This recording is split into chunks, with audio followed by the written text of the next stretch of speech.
Alright, just leave already. Our family is made up of doctors. Having a relative in a wheelchair who didn't graduate high school is a disgrace. If you resist, the engagement is off.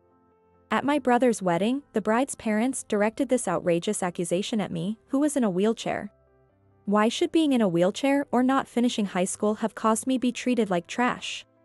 I just wanted my brother to be happy. What should I do? Let's go home. At that moment, it was my brother Alex who stood up to our future in-laws, though he was the groom. Let's go home together.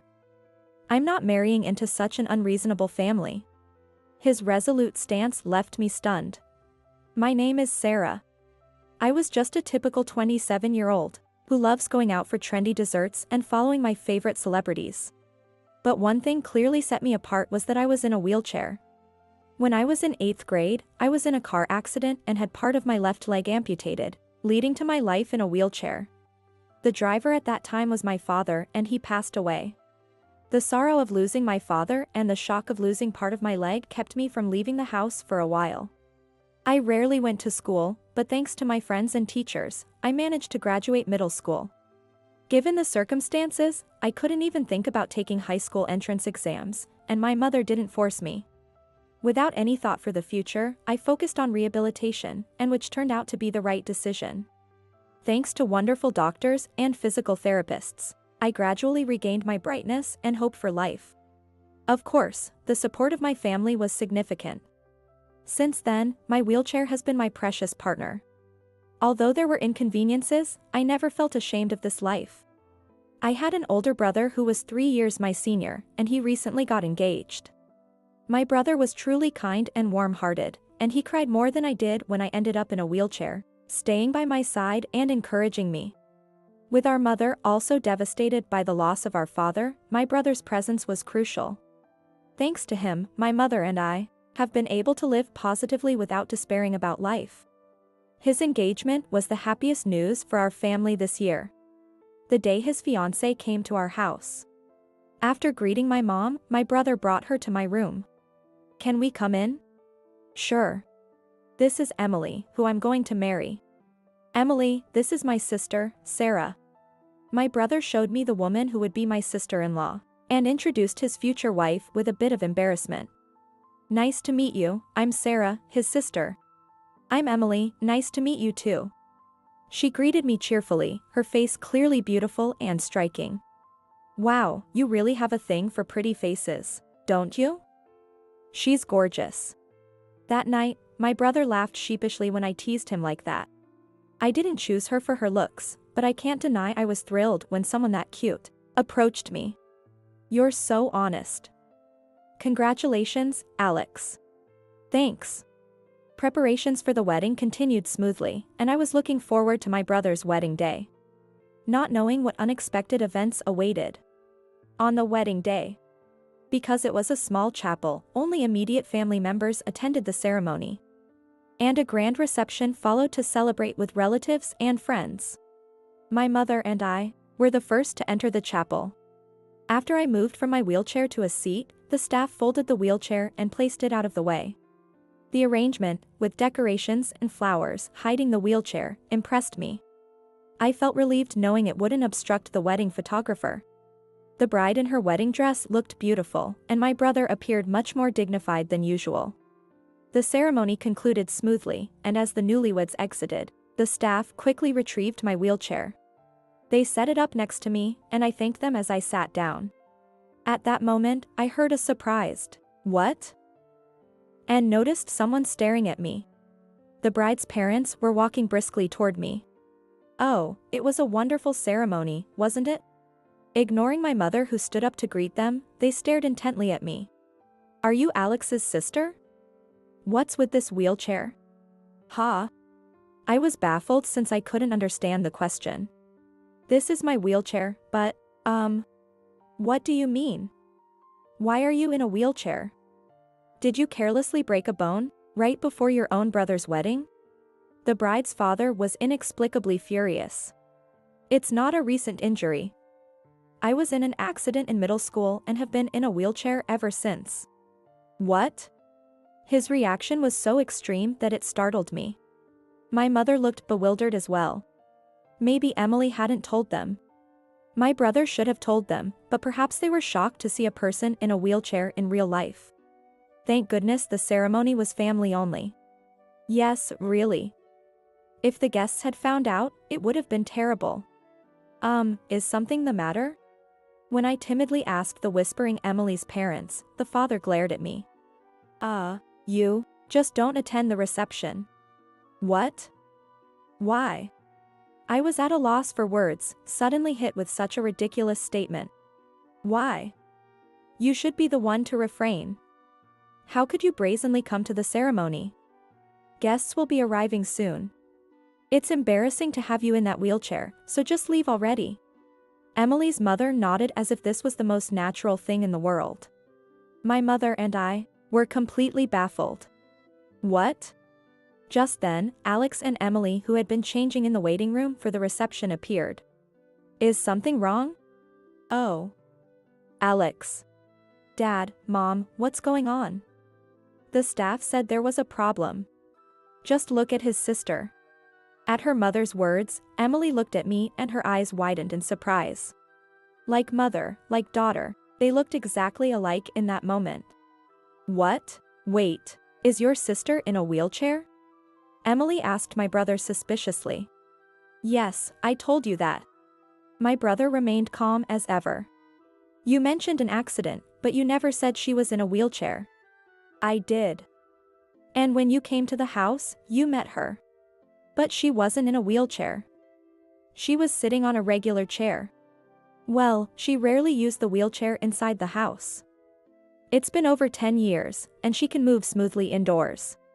It seemed Emily and her parents had no idea I used a wheelchair. This is outrageous. You deceived us. Emily's mother yelled. Deceived? What do you mean? You hid the fact that your sister is in a wheelchair, didn't you? I didn't hide anything. I told you.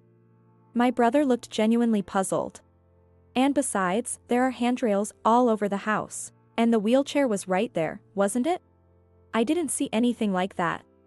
But we even included considerations for my sister during the wedding planning. All I cared about was the dress and the outfit changes. The rest was your responsibility. Wait, what? This is their wedding, isn't it? And besides, you're the one getting married. I couldn't care less about your sister. What? My brother's eyes widened at Emily's utter lack of compassion. Essentially, Emily and her parents hadn't listened to a word my brother said. Desperately trying not to cause trouble for my brother, I opened my mouth. Yes, I'm in a wheelchair, but it doesn't interfere with my daily life. I work full-time and will never be a burden to my brother and his wife. Emily's father snorted. That's a given. I work in healthcare, Anne. I began to explain my job and its relation to my wheelchair, but Emily's father interrupted. That's why I said that you have to leave before you become a nuisance to us. What do you mean? My brother's expression hardened. Well, let's hear it. Sarah, what's your educational background? Not quite understanding where this was going, I answered honestly.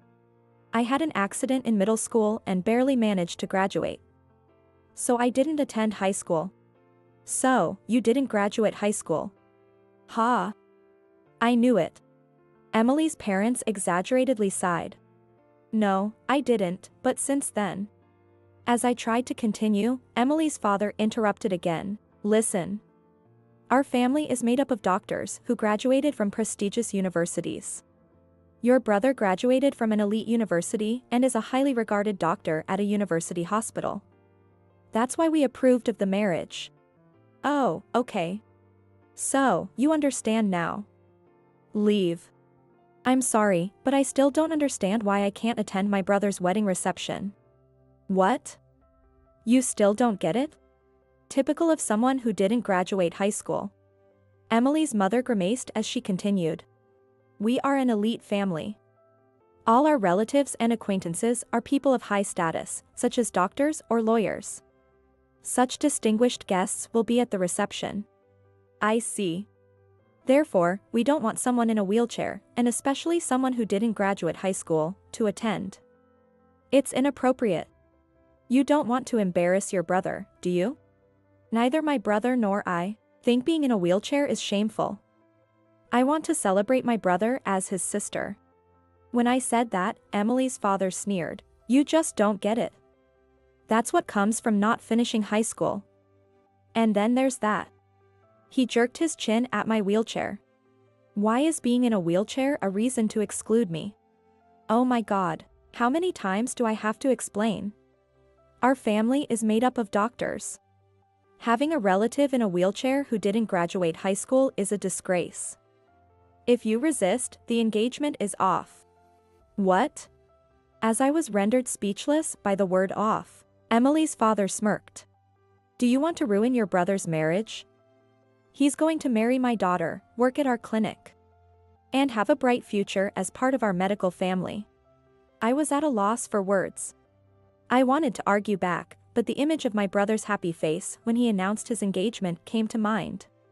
I couldn't bear to be the reason his marriage fell apart. Just then, my mother gently placed her hand on mine. She seemed torn between wanting to defend me and considering my brother's position.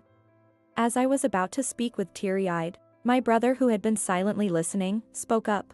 All right, let's go home. Alex. If they're saying all this, we should leave. I apologize for not understanding sooner. Alex. As expected of you, it's a wise decision. Emily's father nodded in satisfaction. I'm really sorry for putting you through this. Let's go home together. Ha! Several voices overlapped in surprise. Together? Of course, with Mom and me. I panicked. But the reception is about to start, right? That's right. You don't need to send them off. I'm not talking about the send-off, I'm leaving too. What? Sarah is my precious sister. I have no intention of joining a family that doesn't accept her. My brother stated firmly. Let's go, Sarah, Mom. Yes. Wait a minute. Don't be ridiculous. Only the sister in the wheelchair needs to leave. That's right. What are you thinking? Wait.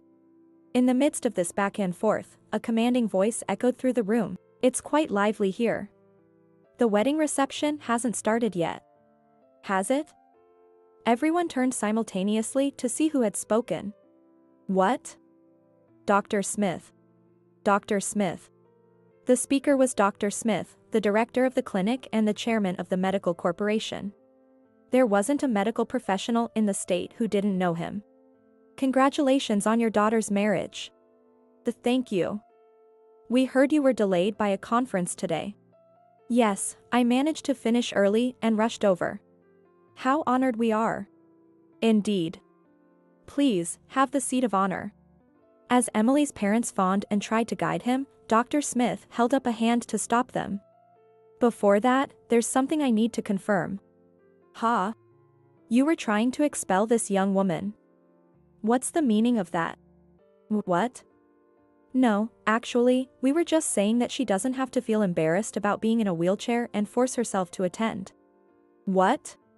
I was momentarily dumbfounded by the sheer audacity of this two-faced man in front of me. This young woman would never say she's ashamed of her wheelchair. Ha? Emily's parents made foolish sounds at Dr. Smith's stern rebuke. Sarah, it's been a while, Dr. Smith said. He turned to me with a smile. Yes, it's been a while, I replied. Seeing our familiar interaction, Emily's father turned pale. Dr. Smith, do you know her? Of course. Don't you? She's the groom's sister. Well, yes, of course we do. She's Alex's sister, who didn't graduate high school and is in a wheelchair. Dr. Smith cut him off with a question. Do you know what her job is? Job? Isn't she unemployed? Ha ha ha, you must be joking. What? Not knowing this is disgraceful for a doctor. Especially when she's about to become family. What? Which company makes the wheelchairs your clinic uses?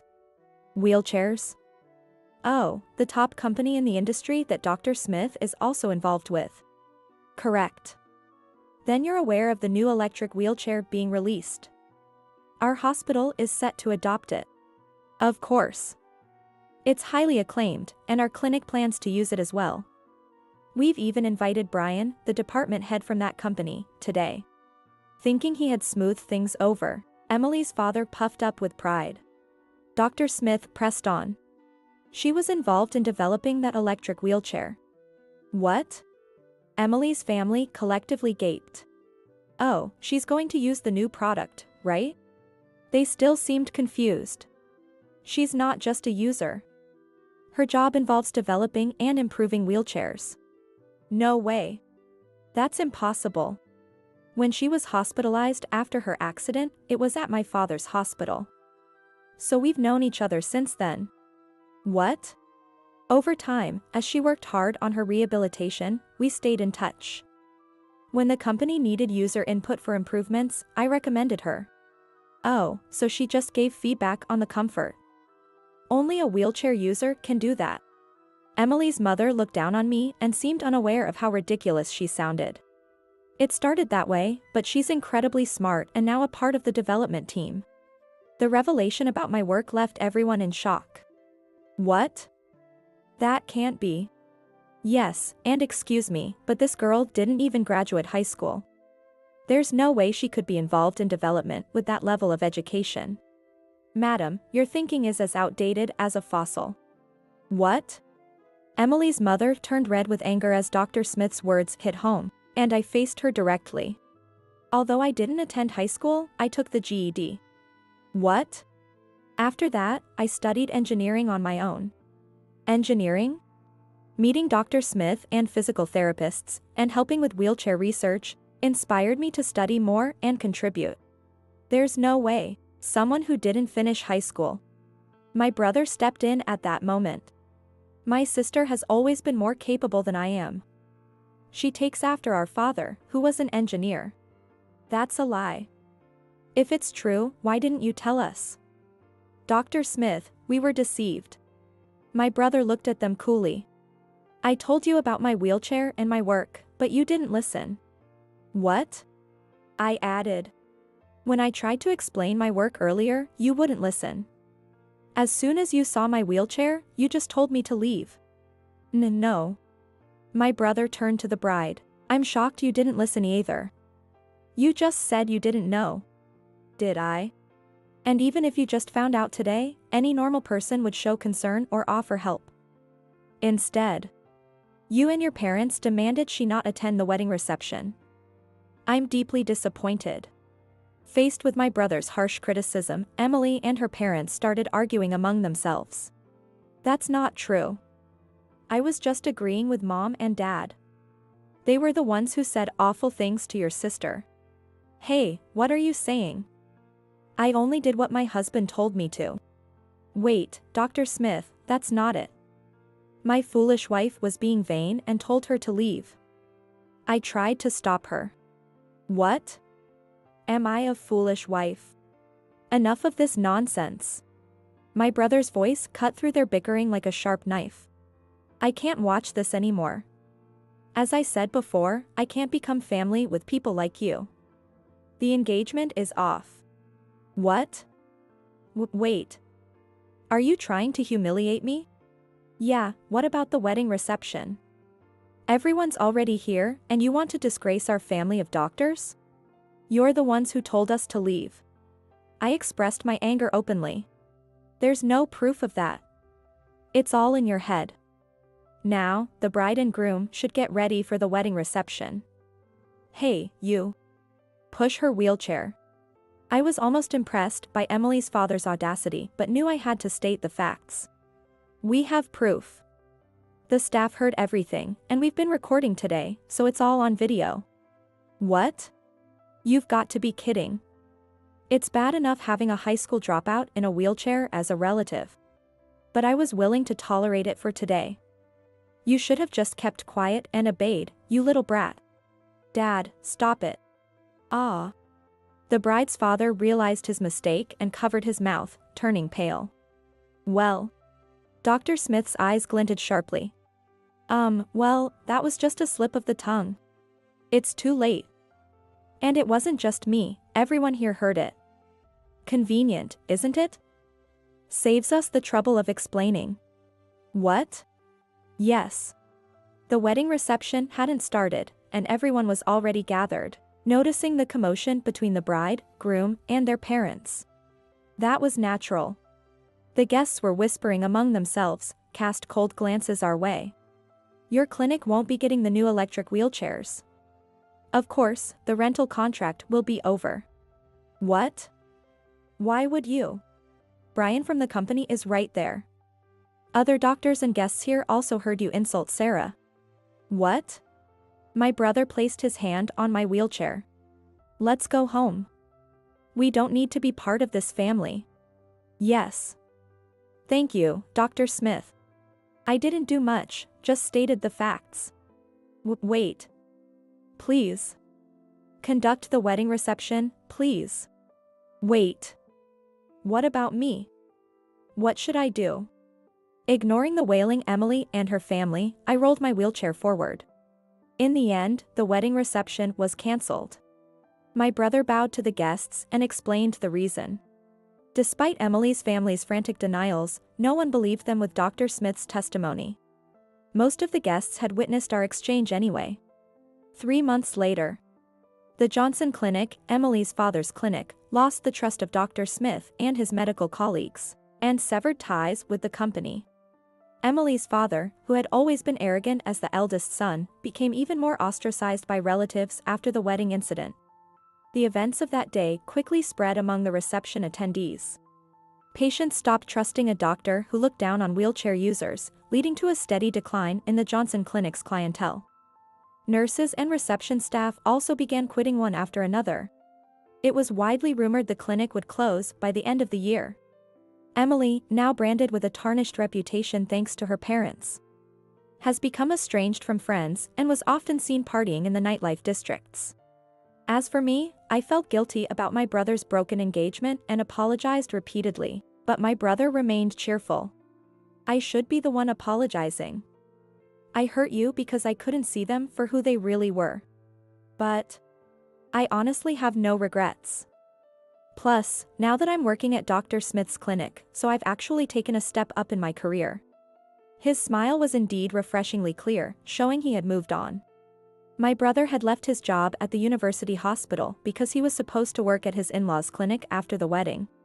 Dr. Smith had known this and offered him a position at his clinic. I've heard from my colleagues about your excellent work at the university hospital. There's no issue at all. This news brought great relief and joy, not only to me but also to our mother. As for me, I was invited to join a new project team working on developing not just wheelchairs, but also caregiving robots. With the aging population increasing, there are numerous challenges in both caregiving and the medical field. One of the solutions being developed to address these issues is caregiving robots. Though there are many challenges in development and implementation, these robots are considered essential for America's future. I was truly fortunate to be able to work on something so important for the future. Every experience and encounter with people can significantly shape our lives depending on how we perceive them. When I first became wheelchair-bound, I felt hopeless, and there are moments of frustration even now. But rather than counting what I've lost, I want to find what only I can do and live my life accordingly. If I can use my pain and sorrow to bring smiles to others, that would be the greatest joy. I am me, and you are you. Everyone is a unique and irreplaceable person,